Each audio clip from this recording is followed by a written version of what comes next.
भारत से सीमा विवाद में उलझे हुए नेपाल को लेकर एक अहम खुलासा हुआ है। नेपाली अखबार ने खुलासा किया है कि चीन ने भी तिब्बत सीमा पर स्थित एक नेपाली गांव पर धौंस दिखाकर कब्जा कर लिया है।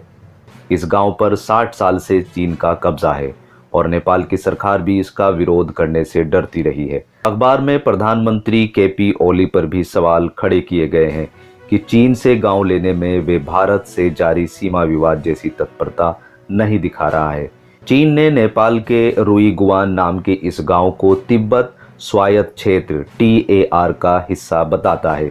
हालांकि नेपाल के अखबार अन्नपूर्णा पोस्ट का दावा है कि ये गांव नेपाल का है और चीन ने इस पर गैरकानूनी तरीके से कब्जा जमाया हुआ है। खबर के मुताबिक इस गांव में 72 परिवार रहते हैं।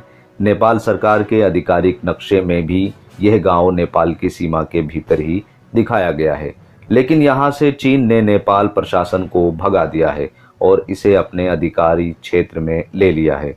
अखबार के मुताबिक चीन ने नेपाल सीमा में स्थित इस गांव में अपने पिलर भी लगा दिए हैं और नेपाली सरकार ने इसके खिलाफ विरोध दर्ज करना भी जरूरी नहीं समझा। इस गोरखा जिले के रेवेन्यू दफ्तर में भी गांव वालों के रेवेन्यू वसूले जाने के दस्तावेज मौजूद हैं।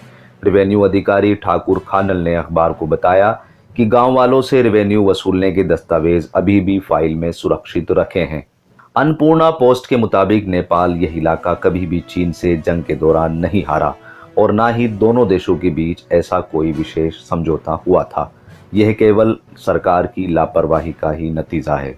इस गांव के वार्ड चेयरमैन बहादुर लामा ने अखबार को बताया कि कई लोग 1960 में इस इलाके को तिब्बत में शामिल किए जाने से खुश नहीं थे।